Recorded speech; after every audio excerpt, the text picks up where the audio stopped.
Est-ce que vous avez déjà remarqué qu'en tant que haut potentiel, multipotentiel, voire même hypersensible, votre parcours de vie, entre autres au niveau, professionnel, dans vos prises de conscience et cetera, est tout sauf linéaire?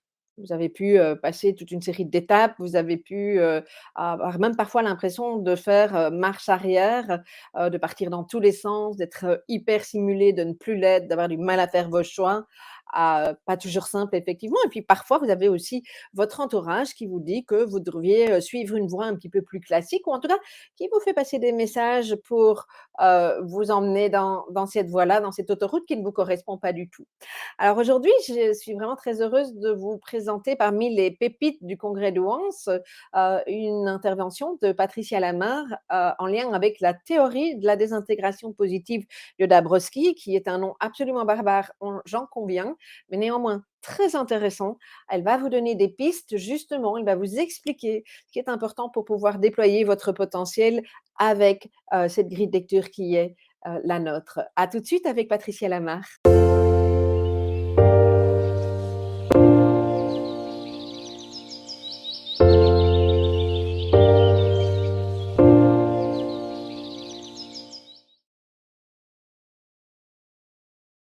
Ce que je te propose, Patricia, dans un premier temps, c'est, il y a toute une série de personnes qui ne connaissent pas du tout cette théorie de la désintégration positive. Est-ce que tu peux, s'il te plaît, nous la décrire? D'accord. Alors, je vais essayer de faire court, hein. Oui. La théorie elle-même, elle n'est pas très compliquée, mais il y a beaucoup de concepts qui, en plus, ont été traduits en français, donc avec des mots un petit peu lourds, on va dire, hein. Mais voilà, la théorie elle-même, elle est vraiment pas compliquée. Donc, il faut quand même resituer ça dans le temps, puisque donc Dabrowski est né en 1902 et a élaboré sa théorie essentiellement dans les années 70 du siècle précédent, donc, et pas, je dirais, dans l'optique de parler de la douance. Hein. Il parlait pas de ça, lui. Hein. Et donc, elle a été ensuite adoptée pour l'accompagnement des HP aux États-Unis et au Canada par la suite, fin 20e et début 21e siècle. Voilà. Alors, si je devais résumer ça, donc ce que dit Dabrowski, c'est qu'en fait, l'itinéraire potentiel d'un humain pourrait se dérouler en 5 étapes, qu'il appelle 5 niveaux, voilà, dont le premier et le dernier, dit-il, sont des étapes d'intégration, Mhm. et les 3 intermédiaires sont des étapes de désintégration. Alors, qu'est-ce que l'intégration? L'intégration, en fait, c'est un état d'équilibre, c'est-à-dire un état où on fonctionne. Donc, au tout début du processus, il y a l'intégration primaire, où on fonctionne, je dirais, basiquement. Hein, on survit quelque part. Hein, c'est un peu les 2 premières marches de la pyramide de Maslow. Et puis la dernière étape, la 5e, donc le niveau 5, c'est ce qui correspondrait en fait dans certaines cultures à l'état d'éveil, voilà, avec une dimension un peu spirituelle, un peu beaucoup. Hein. Il ne le dit pas, mais enfin c'est entre les lignes. Je sous-entendu. Mhm. Voilà. Entre ces 2 étapes de fonctionnement, au début et à la fin, il y a 3 étapes de désintégration. Alors la désintégration, c'est quoi? C'est évidemment l'inverse de l'intégration, c'est-à-dire c'est là où on est perturbé, où l'équilibre est perturbé. Voilà. La première étape de désintégration, c'est-à-dire le niveau 2, c'est une étape où en fait on est perturbé par un événement de la vie, souvent. Alors ça peut être un deuil, ça peut être une mise au chômage, etc., etc. Ça peut être un burn-out, hein, on est habitué, nous, hein, les HP, à ce genre de choses.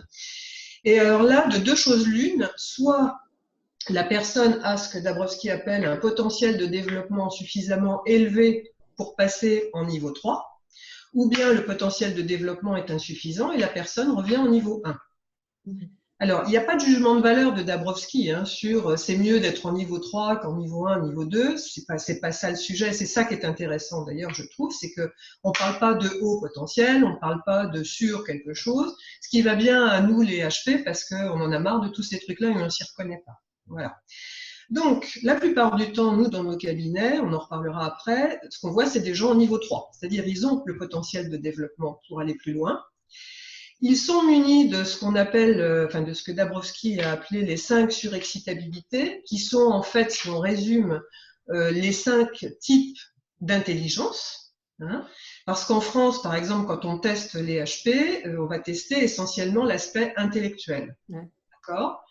Donc, l'aspect intellectuel figure dans les surexcitabilités, mais il y a aussi la surexcitabilité imaginative, la surexcitabilité émotionnelle, la surexcitabilité sensorielle et ce qu'il appelle la psychomotrice. On y reviendra certainement dans le détail pour savoir qu'est-ce qu'on fait avec tout ça. Voilà.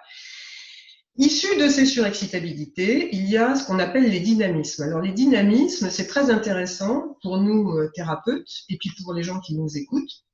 En fait, les gens qu'on voit nous dans les cabinets arrivent avec des demandes du type j'ai pas confiance en moi, je ne m'estime pas, j'éprouve de la culpabilité, je suis honteux, je réfléchis toujours, tout le temps, sur moi, sur mon rapport au monde, etc., etc. Et ça, c'est ce que décrit Dabrowski, en fait, dans les dynamismes du niveau 3. C'est-à-dire, en fait, c'est le moteur de notre évolution, quelque part. C'est ce qui nous met le coup de pied aux fesses, si j'ose dire, pour avancer. Voilà. Donc, il y a ça qui est intéressant dans les thèmes. Et puis, ensuite aussi, il parle, donc souvent, les HP qu'on rencontre nous sont entre le niveau 3 et le niveau 4. Hein. Sur certains points, ils sont au niveau 3, sur d'autres, ils abordent le niveau 4. Sachant que le niveau 5, lui, il est quand même assez peu atteint. Hein. En général, c'est des gens comme Mère Teresa de Saint-Exupéry, enfin, Eleanor Roosevelt, c'est des gens qui ont eu un parcours quand même un peu particulier. Donc, plus on va du niveau 3 au niveau 4, plus les valeurs deviennent larges, universelles, humanistes, moins on est centré sur soi en fait. Mais pour passer du niveau 3 au niveau 4, nous passons des crises, que certains pourraient dire de dépression, mais qui sont en fait des crises de croissance. Alors, je ne vais pas dire à nos auditeurs que c'est très agréable, hein, on est tous par là, hein, c'est vraiment agréable. Mais quand on a ce regard en se disant, voilà, c'est mon âme qui évolue, on va dire ça comme ça, c'est quand même beaucoup plus positif. Hein. Surtout que, bah voilà, il y a ces surexcitabilités qui sont là pour nous servir, nos ressources, hein, vraiment, notre essence, on va dire, pour aller plus loin. Hein. Et on a aussi ce que Dabrowski appelle l'échelle de valeur. Alors, l'échelle de valeur, en fait, c'est l'ensemble des valeurs que nous portons au plus profond de nous-mêmes, hein, et qu'au cours de notre évolution, on va être invité à mettre de plus en plus dans nos vies. Moi, j'appelle ça s'aligner par rapport à ces valeurs. Qu'est-ce que cette théorie peut apporter au HPI? Est-ce qu'il y a quelque chose que tu veux rajouter par rapport à ce que tu nous as déjà amené? Alors, d'expérience, si tu veux, quand on commence à aborder cette théorie sur des gens qui savent qu'ils sont HP, hein, souvent il y a déjà cette vision seulement intellectuelle. Hein, et donc Dabrowski offre cette ouverture sur d'autres types d'intelligence, on va dire, et sur les cocktails, enfin moi j'appelle ça les cocktails de surexcitabilité, hein, c'est-à-dire que ce qu'il dit en fait, c'est qu'on peut avoir 1, 2, 3, 4, 5 surexcitabilités. Et donc, ce qu'il dit aussi, c'est que le cocktail le plus efficace et qui donne lieu au plus gros développement, c'est le cocktail intellectuel, émotionnel et créatif. Donc c'est intéressant déjà de parler de ça aux gens parce que comme je le disais tout à l'heure, souvent, même s'ils savent, même s'ils ont passé le test, etc., et je crois qu'on est tous pareils, même après des années, on doute encore, c'est de leur dire attention, c'est pas qu'une histoire d'intellect ou quoi. Voilà. Et donc, parler des surexcitabilités, en plus le mot est intéressant parce qu'en fait notre cerveau est surexcitable. Aux États-Unis, on parle des personnalités intenses, c'est pas pour rien, on recherche de l'intensité. Voilà. Donc ça déjà, ça parle beaucoup plus. D'accord. Où ça parle aussi pour les HP, c'est que bah, souvent, ils ont connu des crises où ils sont en pleine crise quand ils viennent nous voir. Et souvent, si on regarde ça au travers d'une prise en charge médicale, par exemple, ça va donner « Monsieur, Madame, vous êtes en dépression ». La plupart du temps, non. Ou « Monsieur et Madame, vous êtes bipolaire ». La plupart du temps, non. Alors, Dabrowski dit que la pathologie psychiatrique existe, hein, il ne nie pas du tout ça, mais il dit la plupart du temps, c'est pas ça qui se joue. Donc déjà, ne plus être, je dirais, tamponné, bipolaire, parce que les gens ont du mal à vivre ça, ce qui se comprend. Ah oui, oui. Ou, en dépression, etc. Il peut y avoir des signes dépressifs. C'est vrai que nos hauts et bas d'humeur font penser à de la bipolarité, mais au moins prendre le temps de regarder si c'est bien ça ou pas. Donc ça aussi, tu vois, ça allège, quoi. Ça allège tout à fait. Est-ce que je me trompe, Dabrowski était psychiatre? Dabrowski était psychiatre, oui, de formation. Il a un parcours qui illustre tout à fait sa théorie. Je l'ai mis dans le bouquin parce que pour moi, c'est voilà, c'est assez typique, hein. C'est pas par hasard qu'il a écrit cette théorie. Non, non, mais enfin, je trouve que c'est intéressant aussi de respécifier pour nos auditeurs Bien qu'il sûr. était psychiatre, parce que c'est pas juste qu'il a sorti une théorie, enfin, il l'a fait en connaissance de cause aussi, hein, Oui. avec Et d'ailleurs, Isaac. dans les prises en charge, moi je dis toujours, attention, hein, vous avez un avis médical, moi je vais vous donner mon avis, mais moi je ne suis pas médecin, hein. Donc, il Bien faut sûr. vraiment remettre les choses à leur place. S'il y a des traitements, on continue les traitements, enfin voilà, hein, il faut pas rigoler avec ça, hein. Tout à fait. Donc ça, c'est la deuxième chose qui parle au HP. L'échelle des valeurs, elle parle aussi beaucoup, hein. Et puis aussi leur expliquer qu'en fait, ben, quand on est en niveau 3, on peut pas revenir en arrière. C'est souvent le cas chez eux, puisque voilà, ils sont en crise vraiment assez profonde. Qu'on n'est pas là pour dire qu'en niveau 1 et niveau 2, c'est que des imbéciles et des gens qui comprennent rien, hein. Donc il n'y a pas cette notion de haut, de plus, etc., qui gêne beaucoup les HP. Mais que voilà, eux, ils ont plutôt une Ferrari entre les mains qu'une de chevaux, donc ben, il faut qu'ils en fassent quelque chose, quoi. Voilà. Tout à fait. Ça apaise beaucoup par rapport à cette notion de HP qui, moi je le vois, hein, soit les gens le savent pas, on leur fait découvrir, bon, c'est un choc. Après, il y a la deuxième étape qui est l'acceptation qui peut prendre beaucoup, beaucoup de temps. Ouais. Donc ça, quelque part, abordé par Dabrowski, ça permet, c'est pas l'objectif, mais ça permet d'accélérer un peu l'acceptation pour ensuite parler de l'exploitation de ça. Mhm. Quelqu'un demande, quand on sait qu'on a un fonctionnement cérébral différent, qu'est-ce qu'on peut faire? Comment se sentir plus connecté aux autres, moins en décalage, moins en souffrance?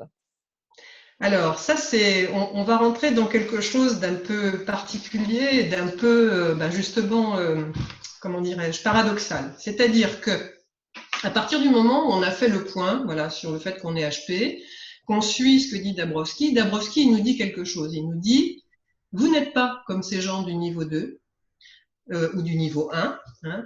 Alors, la communauté Dabrowski aux États-Unis, il chiffre ça à 85% de la population, hein, niveau 1, niveau 2, hein. Donc c'est pas rien quand même, hein. Ah, ok. D'accord? Et oui. Donc, bah, il y a deux choix. Moi, je dis souvent quand je prends en charge les patients, je leur dis voilà, vous avez deux voies. La première, c'est de vouloir ressembler à ceux qui sont en niveau 1 et niveau 2. Et là, je vous accompagnerai pas. Moi, je vous accompagne, voilà, pour continuer votre développement à partir du niveau 3 et aller aussi loin que vous pourrez aller. Ce qui veut dire que le décalage dont on a souffert toutes ces années, souvent, eh bien, on va le mettre dans notre vie et c'est pas grave. C'est-à-dire qu'on va faire le choix des gens qui nous accompagnent dans nos vies. Ce sera moins la quantité, mais ce sera la qualité. On choisira aussi de se protéger. C'est-à-dire que moi, je donne toujours cet exemple. Je suis très très mal à l'aise dans les cocktails, voilà, où il faut aller dire bonjour aux gens, etc. C'est un vrai pensum pour moi. Et ben j'ai décidé de ne plus y aller. Ou alors si j'y vais, je fais une apparition, je serre des mains et puis je m'en vais parce que c'est insupportable pour moi. Je me sens pas bien, je sais pas quoi dire, voilà. Donc il faut aussi apprendre à adapter ce que nous vivons par rapport à notre sensibilité. Donc il ne s'agit pas de retourner, voilà, faire semblant, etc. Il s'agit vraiment de choisir ses chantiers et de se dire, de s'économiser d'une certaine façon et de donner vraiment plein régime aux choses auxquelles nous croyons. Mmh. Ok, merci. Une autre personne dit j'ai 54 ans et une spécialiste vient de me confirmer que je suis au potentiel. Comment est-ce que je continue pour sortir de la souffrance? Alors, sortir de la souffrance, c'est accepter qui nous sommes. Je parlais d'acceptation tout à l'heure. Donc, je pense justement, c'est pour ça que moi j'adore la théorie de Dabrowski, c'est qu'il nous aide à accepter qui nous sommes et à développer qui nous sommes. Donc, je ne pourrais conseiller à cette personne que de se faire accompagner par quelqu'un qui va pouvoir l'aider à s'accepter enfin. Moi, je peux te dire, Nathalie, que j'ai quand même des gens qui viennent, ils ont 70 ans, hein, et ils Oui, découvrent. oui, oui, je On a comprends aussi très bien. certainement, voilà. Et donc, bon, c'est sûr que quand tu as 70 ans, tu en as un peu moins devant. Mais si au moins les 10 ou 15 prochaines années peuvent être meilleures, ben c'est gagné. C'est gagné. Il n'est jamais trop tard en fait. Et jamais trop tard. Alors, tu parles d'hyperexcitabilité. Oui, Euh, Est-ce que tu peux peut-être nous les décrire un petit peu plus en profondeur? Tu les as nommés tout à l'heure, mais oui. en tout cas, moi, quand je vais aux États-Unis au Congrès Saigne, ils mettent énormément en avant ces hyperexcitabilités. Donc, dis-nous, qu'est-ce qu'on peut en dire? Alors, effectivement, quand on connaît Dabrowski, enfin, quand on a entendu parler de Dabrowski, on entend parler des surexcitabilités, mais pas du reste. Mm. Hein. C'est mon Alors, on cas. va parler donc des surexcitabilités. Donc, il y en a 5, je les ai nommées tout à l'heure. Une hyperexcitabilité, une surexcitabilité. Moi, j'ai plutôt traduit ça comme ça. Une surexcitabilité, ben, ça donne bien son nom. C'est quelque chose qui va venir exciter notre cerveau. D'accord? Et notre cerveau a plusieurs façons d'être excité. Alors, il y a des gens avec une surexcitabilité intellectuelle qui vont avoir besoin de se nourrir intellectuellement, livres, voyages, expositions, conférences, etc., etc. La, Toutes les conférences. toutes les conférences, voilà, comme celle-ci par exemple. Ensuite, donc, on a la surexcitabilité. Il n'y a pas d'ordre, hein, en fait. Hein. Émotionnel, ben, ce sont les gens qui sont hyper sensibles, et souvent c'est le cas. Hein, souvent on l'a celle-là. Hein. Voilà, qui vont réagir très très fortement, et ces personnes qui vont être, voilà, qui vont être très très gênées aussi par ça. Je pense qu'on y reviendra par la suite. Qui vont avoir du mal à gérer, et on reviendra sur ce mot de gestion des émotions, parce que moi ça me hérisse un petit peu le poil tout ça. La surexcitabilité créative, c'est ces personnes qui vont avoir besoin de créer, comme le nom l'indique. Hein. Donc, ben moi, je sais pas, j'ai une patiente qui sculpte, j'en ai une autre qui peint, j'en ai une autre qui fait du tricot. J'ai 2 grands musiciens, voilà, qui composent de la musique. Ça, c'est de la surexcitabilité créative. Et quand on discute en fait avec les gens, ben, on en trouve toujours, hein, Ouais, forcément. ouais, ouais. Mais à Oui, différents niveaux, voilà. parce que c'est pas forcément quelque chose d'artistique. Ça peut être écrire un livre, ça peut Oui, oui, être tout à fait. Oui, oui, c'est construire un bah, tout, projet, c'est ça aussi, hein? voilà, tous les Ok. processus créatifs en fait, y Ouais, compris en entreprise ouais, effectivement. tout à Hein, fait. quand on travaille, voilà, conduire un projet, c'est créatif. Hein. Après, il y a différents niveaux de création. Après, donc, on a la surexcitabilité sensorielle. Alors celle-là, elle est aussi souvent très présente. Donc surexcitabilité des sens. Donc c'est là où on trouve l'hyperesthésie et la synesthésie. Hein. Donc ça, je pense qu'il n'y a pas besoin de revenir là-dessus, les gens connaissent. Moi, ce que je vois dans ma pratique, c'est qu'il y a souvent beaucoup d'hyperesthésie auditive, avec des gens qui sont capables de dire, ben, quand je suis dans un endroit public, c'est très pénible pour moi parce que j'entends la conversation d'à côté, je suis capable de percevoir 10 mètres plus loin ce qui se passe, et en fait, ça met le bazar un peu dans la conversation que j'ai avec la personne en face de moi, et je sors de là, je suis très fatiguée. Ouais. Voilà. Il y en a d'autres, c'est le goût, il y en a d'autres, c'est l'odorat, voilà, ou une combinaison de tout ça. Hein. Voilà, il y a des gens qui ont les 5 sens, hein, qui sont bien développés. Et donc, ça devient quelque chose de compliqué à vivre, voilà, dans la vie. Et puis la petite dernière, c'est la psychomotrice. Alors celle-là, on s'en rend un peu moins compte quand on est adulte, mais sur les jeunes, on la voit, c'est les gens qui ne peuvent pas s'empêcher de bouger. Voilà. Et donc ceux-là, bon ben, les petits HP, on les voit hein, en classe ou bien quand ils sont avec nous. Chez un adulte, ça peut donner lieu à je ne peux pas me passer de mon voilà de courses par jour. Moi, je sais que j'aime beaucoup marcher, je médite en marchant, donc ben voilà, j'ai mis ça dans ma vie. Hein. Et donc l'idée avec tout ça, donc c'est la danse, c'est tout ce qu'on veut quoi en fait. C'est le basket, c'est voilà, c'est tout ce qu'on aime surtout. Hein. Et donc l'idée des surexcitabilités pour Dabrowski, c'est de dire bon ben voilà, vous en avez une, vous en avez deux, vous en avez trois, et nourrissez-les, voilà. Et plus vous allez les nourrir, plus vous serez heureux. Je vais te proposer de boucler cette intervention avec 3 clés que tu as envie de transmettre aux personnes qui se découvrent au potentiel, qui ont envie de passer ces différentes étapes. Qu'est-ce que tu auras envie de dire aux personnes qui nous écoutent? Eh ben moi, je retiendrai 3 choses, comme tu le proposes. Cette notion de surexcitabilité, Ouais. donc d'intelligence multiple et combinable à l'infini, qui nous ouvre vraiment sur quelque chose de beaucoup plus large que l'intelligence intellectuelle et qui nous dégage de cette notion de réussite aussi, sociale, scolaire et tout ce qui va avec. Je leur parlerai aussi de dynamisme parce que pour moi, les dynamismes, ben, qui sont issus donc des surexcitabilités. Hein, ils insistent beaucoup là-bas sur ça, les chercheurs. Les dynamismes, c'est les symptômes, si on peut dire, même si tout ça n'est pas une maladie, mais c'est les signes, voilà, de ce qui est à l'œuvre. Et que les gens nous apportent très très spontanément, mais en pensant que c'est quelque chose de pas bien. Alors qu'en fait, c'est le signe d'une croissance qui est à l'œuvre. Donc c'est les repérer, c'est ça, c'est les repérer et se dire qu'il y a quelque chose à en faire. C'est ça Voilà, c'est ça. C'est un terreau de travail, quoi. ouais. Voilà. C'est ça qu'on va venir travailler, entre autres, en séance de thérapie. Et la dernière notion, moi, que je trouve très belle chez Dabrowski, c'est la notion d'ajustement et de désajustement. Parce qu'en fait, ben, quand 8 personnes et demie sur 10 sont dans la conformité et la normalité, et que nous n'y sommes pas, évidemment, le poids est très très fort sur la normalité et la conformité, et que le danger, c'est de vouloir retourner dans cette conformité, cette normalité, et que nous ne pouvons pas, nous ne sommes pas équipés pour ça. Que justement, plus on va aller vers ce désajustement positif, comme il dit, hein, plus nous allons pouvoir être nous-mêmes, plus nous allons aussi pouvoir apporter des choses au monde, Oui, tout à fait. à son entourage et puis au monde. Voilà ce que j'aurais envie de garder de tout ça. Si vous avez apprécié cette vidéo, bien dites-moi en commentaire si vous voulez bien ce qui vous a le plus parlé ou tout simplement mettez-moi un petit pouce pour m'encourager à vous envoyer de nouvelles versions.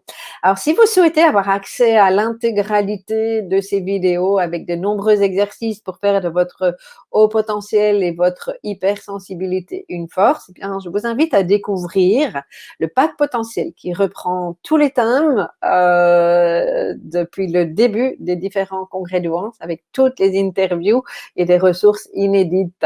Alors, pour tout savoir, rendez-vous tout simplement en description de cette vidéo et vous aurez toutes les informations. À bientôt!